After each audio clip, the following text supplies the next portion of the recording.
Warmly welcome back you all from Dhamma Lovers Gathering channel. Dena Uda Bhagavata Sanada Padada Arahata Dhammadhamodena Sidu Pirage Du Bodhanda Pirage Mensadu Nikaye Du Koraga Nikaye Dhammavare Sabhidati Me Brahmana Wege Devi Dati Mang Sadonang Dhamirana Vodu Ptitan Yodang Todang Kata Karava Kedame Vodudame Kachinsa Bhadidang Savadiyam Bande Santaro Kina Tavasamandiri Arabhavadidam Ekadivatam Bande Sangiso Bandido Sobago Evadodi Santaro Kina Tavasamandira Savadiyam Ekanta Vyamanatake Ode Tabadawa Rambabu Nidavam Danta Gandowa Gandowa Vyamaniya Kubidaya Buna Bunam Laga Vyamani Aniya Pindiya Pandowa Badaya Gensi Alabamana Siginsaya Bilida Pina Gozengu Danami Gandhi Watudame Avirodam Rodedu Adadandedu Negudam Dadanedu Anadanam Damaham Yumi Jamanandi Evam Bande Bhagavata Badridam Niyamo Yanamo Ye Budadu Anamuraida Niyarangava Dialongo Bosen Dinamura Bola Japane Dizonamura Sota Venue Yazavayari Todan Viraga Winnie Viraga Viama Viraga Ura Viraga Tombondo Todan Viraga Nai Nayaga Nigero Kodaga Nigero Wemba Tamara Nila Bali Jamyawe Nase Chakumya Pieto Yamana Wenai Nase Tomo Yapieto Damne Livai Utune Sasaina Todandia Divanago Veya Rigana Vebo Jambi Melora Jaya Hoja Muge Valani Najin Awudi Biayawe Yahanda Damani Joli Vago Jambi Tavinu Yazavia Hoja Mugabadi Tavinu Yazavia Davudi Bidon Janga Kayamuli Nido Mudo Akan Sankisa Damani Dobaga Damani Bandita Damani Rivata Damani Hui Honani Ayue Yahanda Damani Livado Tenshashi Javadi Tani do Akawa Dawati Biadwan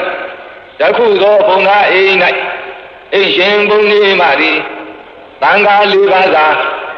Sando Siman Jajogi do Gala Asian Yauja Chedo Bunago Kisa Yamana We are Gandawa Sangaro Mahanaga Yamani Ani Wabaji Adimbuna Zido and Jango to Dwabilem Livado Yahano Bunado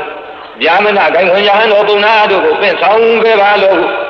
Sekai Ladiva Asian Bunadili Yango to Toya Sangado to Tamawe Livado Yahano to Junjado Mubaja Tangman Leota Gevadi Yellow Buna Leota the Pit Yoshi Lado Odita Basandiga Ashin Dangita Damani Ashin Bandita Damani Ashin Dopaga Damani Ashin Rivanga Damani Diudo Honani Ayue Yahanda Damani Livado Atu Udita Sandi Ali Ajay Yakevadi Ruchi Yaga Tubunadi Ali Ajay Jado Damani Livago Pensangui Mimi Eidu Twayadwen Asian Boni Ma Awima Ben Ladapin Nalu Madaya Kulam Naikidun Adosa Mumbama Amyadoda the Changyang Tolayu Don't we are Gandawa Adano Nadu Madi Abawandi Sandaro Kumara Gagawa Agadodi Obuna Adendiga Jango to Twabilem Mateji Jamana Gawa Mateji Livago Ben Sangelo Nama like the Chipali Mimi Imi Lamia Mashiko Jadiro Damaning Egali Livado Ben Sangi Dendiga Lagaji Either me don't doubt the Georgia Bilem Shew Labuwe Machiji to Aluha who eat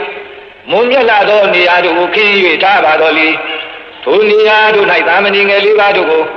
Nia Beijing Amualing Majube Ningo Indian to Ki to Damaning Elivado to Indian Edu Night Bilem Gesadon Yamana Inyam also get about Ani Obuna Twabaji Tabado Machiji Chido Yango Jishu Ji Sang Yu Gevalo Ben Sang Gevalo Tapansi Sotoakan Tobuna Dili Jango to Twayawi Ashenari Pudaran Machidu Yaku Lada ထာအမကံကေဟံကမိတာမကြွပါကုန်အကျွန်ုပ်တို့၏အိမ်သို့သွားကြပါကုန်အဟုအရှင်သာရိပုတ္တရာမထေရသူမြတ်ကိုပြင့်ဆောင်ခဲ့ပါသည်အိမ်တကားဝသို့ရောက်သောအခါအရှင်သာရိပုတ္တရာမထေရသူမြတ်သည်လေအိမ်၏အတွင်းွယ်9နှစ်အရွယ်ယဟန္တာသာမဏေငယ်၄ပါးတို့ကိုမြင်တော်မူလက်သဖြင့်ထိုအိမ်ရှင်ပုံသားကိုဣမေတံဗျာမနာနံဗတ္တံလတ္တံဒါယကဘုံကမကောင်းမှုအကုသိုလ်ကိုပယ်ရှားပြီးဖြစ်ကြသောဤဗျာမနာအရိယတဝံပုဂ္ဂိုလ်၄ဦးတို့အား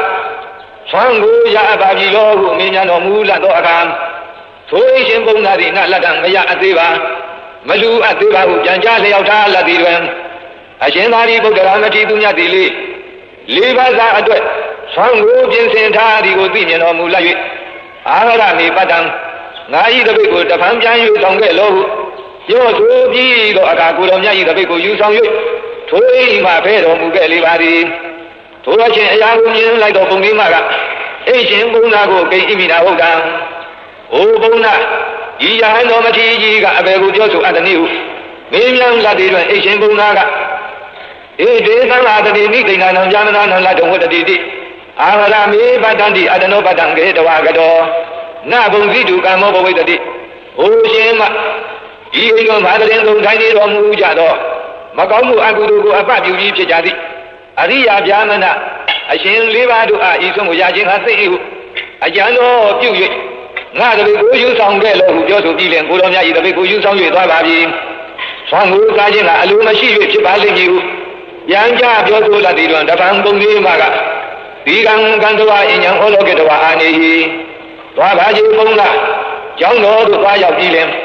အလင်းအမြန်ကျောင်းတော်သို့သွားရောက်ပြီးလင်တပါးတော်မထေရကြီးကိုပြင့်ဆောင်ခဲ့ပါလို့စေလွတ်သောအခါရှိသည့်အတူပင်ကျောင်းတော်သို့သွားခဲ့၍အရှင်မောဂလမထေရသူမြတ်ကိုတွေ့မြင်သဖြင့်ထိုမထေရသူမြတ်ကိုပင်ဆောင်၍လာသောအခါ၌ရှိသည့်အတူပင်အရှင်မောဂလမထေရသည်မိမိ၏တပိတ်ကိုယူဆောင်တော်မူ၍ထိုအရမှဖဲခွာတော်မူခဲ့ပါသည်ထိုအခါအိရှင်ဘုန်းကြီးမှာကနဘုံတိတုကာမဘဝိတ္တိဤမထေရမြတ်ကြီးတို့သည်စားခြင်းကအလိုမရှိကုန်သည်ဖြစ်တော်မူကြပါလိမ့်မည်ကိစ္စဗျာမနာဗျာမနာဝါဒကံကံတဝဧကံမဟာလကံဗျာမနာအာနေဟိသွားပါကြီးဘုံနာတို့ဤဝါဒစကားပြောကြရာအယထာနာတို့သွားရောက်၍အကြီးဆုံးဖြစ်သောဘုံနာတဟုကိုပင်ဆောင်ခဲ့ပါလို့ဈေခိုင်းခြင်းအမှုပြုပါသည်သာမဏေငယ်၄ပါးတို့မှာကနန်းတဲ့အခါကပင်အစပြု၍နေမြင့်ဒီအခါတိုင်အောင်တစ်စုံတစ်ခုမျှရပွဲတောက်ပွဲကိုမရရှိကြသဖြင့်သာလောင်မှုသိချင်းပြင်းစွာနှိမ့်ဆက်သဖြင့်ပင်ပန်းနွမ်းနယ်လျက်ရှိကြပါကုန်ပြီထို့ကြောင့်ရကတရားမင်းနေရာပူနွေးသောအချင်းအရာကိုပြလာသဖြင့်တရားမင်းဒီအကြောင်းအချင်းအရာကိုစူးစမ်းသိမြင်လာသည်တွင်သာမဏေငယ်၄ပါးတို့နတ်နဲ့စောစီသွားမှအစပြု၍တစုံတစ်ခုမျှမရရှိပဲသာလောင်မှုသိချင်းပြင်းစွာနှိမ့်ဆက်သဖြင့်ပင်ပန်းနွမ်းနယ်သောအချင်းအရာကိုမြင်၍ထိုအရတုငါသည်သွားခြင်းကသိဟုကြံစည်ကြည့်လင်ဘုံနာအိုး၏အသွင်ဖြင့်ဘုံနာတို့ဝါဒစကားပြောကြရာတရားဝဲအမြတ်ဆုံးဖြစ်သောနေရာ၌ထိုင်လျက်ရှိပါသည်ထိုအိရှင်ဘုံနာသည်ထိုအရတုရောက်သောအခါဤဓာနိမေဗျာမဏိအတ္တဗနာဘဝိတ္တိယခုအခါ၌ကငါ၏အိရှင်မပုံလေးမှသည်နှစ်လိုအာယံဝမ်းမြောက်ဝမ်းသာဖြစ်ရှာလိမ့်မည်ဟုဉာဏ်စီစဉ်းစားပြီးလင်ဘုံနာအိုးရောင်ဖန်ဆောင်လျက်ရှိသောတရားမင်းကိုပင်လင်ဧဟိအမကံကေဟံကမိတ်တာမှာကြွတော်မူပါကျွန်တို့၏အိမ်ကိုသွားကြပါကုန်အဟုပင့်ဆောင်ခဲ့ပါသည်အိရှင်ဘုံလေးမှသည်အဝေးကပင်လင်ဘုံနာအိုးအသွင်ဖန်ဆင်းသောတရားမင်းကိုမြင်လာ၍လုံသောနှစ်သက်အာယံဝမ်းမြောက်ဝမ်းသာဖြစ်ပြီးလင်နှုတ်ဥသာခင်းထားရမည့်နေရာကိုတဏှာသည်ထပ်၍ခင်းပြီးလင်ဤတာရနေသည်သာ၏ဟိုအရှင်ဤနေရာ၌တိုင်တော်မူပါဟုဘာယံညွတ်ပြောင်းတောင်းပန်စကားလျောက်ထားပြောဆိုလာပါတော်လေဘုံနာဥအသွင်ဖန်ဆင်း၍လာသောတရားမင်းသည်အိအတွင်းရှိရင်းသောဖြစ်သောသာမဏေငယ်၄ပါးတို့ကိုငါးချက်သောဒီချင်းဖြင့်ယူသေးသွားရှိကိုကြည့်မှသာမဏေငယ်တို့ထိုင်နေရနေရ၏အစွန်အပမြေပြင်အရဝဲထိုင်လျက်ရှိပါသည်ထိုအချက်အရာကိုမြင်ရသောအိရှင်ဘုံလေးမှသည်လေနှလုံးမသားမယားဖြစ်ပြီးလင်အဟောတေအာနိတော်ဗျာမနောဟိုဘုံနာတင်ဆောင်ရသောဘုံနာဒီကအမွဲရှိပါပြီသောဧတံပိတုမတကံကေဟတဝအာဂတောတိသင်ဤဖခင်မြအရွယ်ကြီးသောဤဘုံနာကြီးကိုသင်္ကားခေါ်ဆောင်၍လာခဲ့သည်ကမှန်ပြီတို့လေကံမူထိုဘုံနာဒီကအတနောနတုမတ္တိဝန္တံတော်ဝိသရတိမိမိ၏မြည်အရွယ်မြရှိသော ကလေးတငယ်လေးဦးတို့ကိုပင်ရှိခိုးလျက်လိလိကျက်စားနေတိုင်းပြီတကကေဣမိနာနိဂရထနာဘိုးဘုံနာဤပုံနာကြီးဖြင့်အဘယ်ကျိုးရှိအနေဘိုးဘုံနာကိုငါတို့၏အိမ်မှပြင်ပသို့ဆွဲထုတ်တော်ဟုဘုံလေးမှပြောကြသောအခါအိမ်ရှင်ဘုံနာသည်ဘုံနာဥပ္ပန်ပန်းစင်တော်တရားမင်းကိုလက်၌၎င်းဗခုံး၌၎င်းနံပါ၌၎င်းဆွဲကင်ထုတ်ပါတော်လိနေရာမှထခြင်းကအလိုမရှိသည်ကိုမြင်လိုက်၍အိမ်ရှင်ဘုံလေးမှကဧဟိဗျာမနတောဧကသမိဟထေကနအဟံဧကသမိဟထေကနိတမိဩဘုံနာလာပါလော့အသင်ဒီလက်တစ်ဖက်ကိုဆွဲပါငါဒီကလက်တစ်ဖက်ကိုဆွဲပါမည်ဟုနှစ်ဦးသားတိုင်းမင်းညီညွတ်ပြီးလင်တယောက်တစ်ဖက်စီလက်ကိုဆွဲ၍မိတို့အိမ်တကာပြင်းဝါတို့ဆွဲထုတ်သောအခါတရားမင်းသည်လေမိနေတိုင်းရင်နေရာမှာပင်လင်မိကတီးနေ၍ထိုဘုံနာဇနီမောင်နှံတို့၏နောက်သို့မိ၏လက်တို့ကိုရှိလျာသွားလိုက်ပါစေခဲ့ပါသည်ထိုဘုံနာဇနီမောင်နှံတို့သည်လေမိတို့၏နောက်သို့ဘုံနာအိုလိုက်ပါလာသည့်အထင်ဖြင့်အိမ်တကာပြင်ဝတို့တိုင်အောင်ပင်ဆွဲဆောင်ခဲ့ကြပါသည်တခါအိမ်အတွန်းတို့ပြန်ဝင်လာသောအခါဘုံနာအိုအတွန်းတန်းစင်တော်တရားမြင့်မိနေမြဲတိုင်းနေရာ၌ထိုင်လျက်သားရှိသည်ကိုမြင်လာသဖြင့်ပြင်းစွာကြောက်ရွံ့၍ဖောက်ပြန်တုံးလို့သောအတန်ကိုပြုကြပါသည်ထိုကာမှတရားမြင့်သည်မိတရားအဖြစ်ကိုထင်းစွာပြသောကာလထိုဘုံနာဇနီမောင်နှံတို့သည်ငါးဦးသောပုဂ္ဂိုလ်တို့အားသွမ်းခဲ့ဘွယ်ဘောစဉ်ကိုတွေ့လူကြပါကုန်၏သွမ်းခဲ့ဘွယ်ဘောစဉ်တွေ့လူပြီးသောကာလထိုငါးဦးသောပုဂ္ဂိုလ်တို့တွင်တပါးဒီကအိမ်ကြီးအထုပ်ဝန်းကိုထိုးထွန်းထုတ်ချင်းဖောက်ထွက်၍ကောင်းကင်ခရီးဖြင့်ကျောင်းတော်သို့ပြန်ခဲ့ပါသည်တပါးသောသာမဏေငယ်သည်ကအိမ်အမိုး၏အရှိဘက်မျက်နှာကိုဖောက်ထွန်း၍ကောင်းကင်ခရီးဖြင့်ကျောင်းတော်သို့ပြန်ခဲ့ပါသည်တပါးသောသာမဏေငယ်သည်ကအိမ်အမိုး၏အနောက်မျက်နှာကိုဖောက်ထွန်း၍ကောင်းကင်ခရီးဖြင့်ကျောင်းတော်သို့ပြန်ခဲ့ပါသည်တပါးသောသာမဏေငယ်သည်က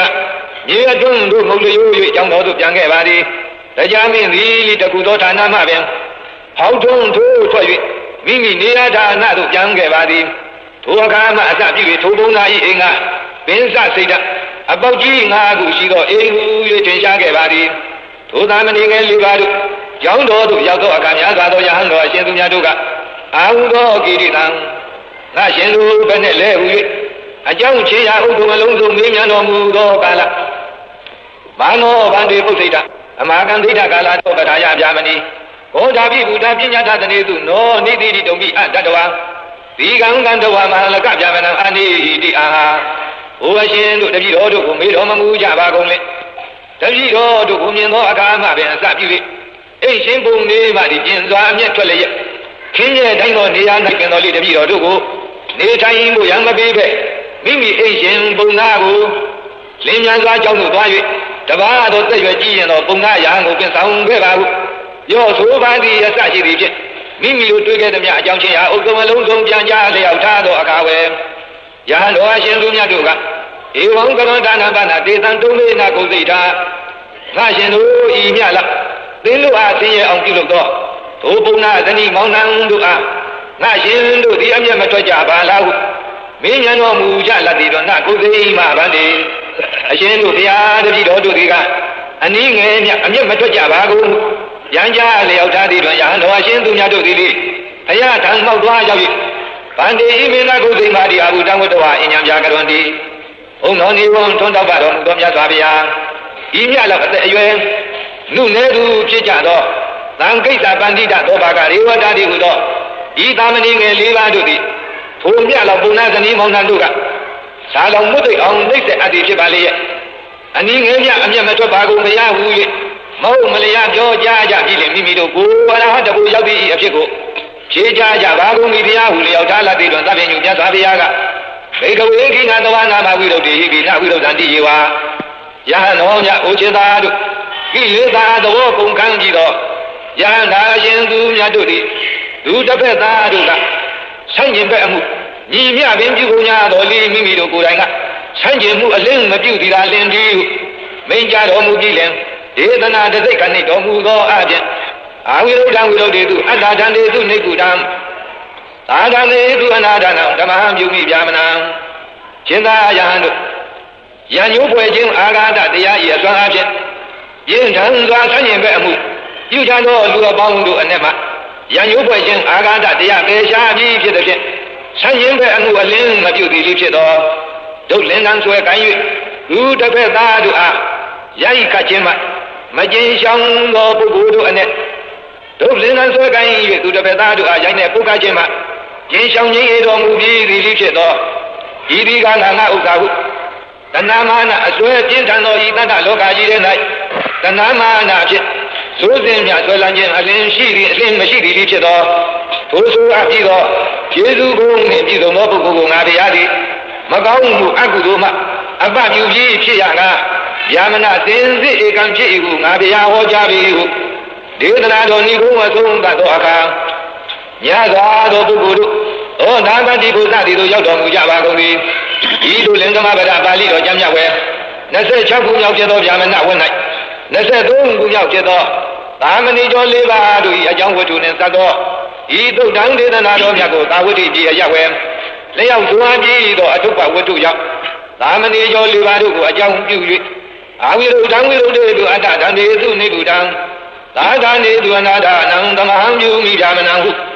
ဘုံတော်ကြောင့်ပါနှင့်ပြည်စုံတော်မူသောသဗ္ဗညုမြတ်စွာဘုရားဟောကြားတော်မူအပ်ပါသည်အရှင်ဘုရား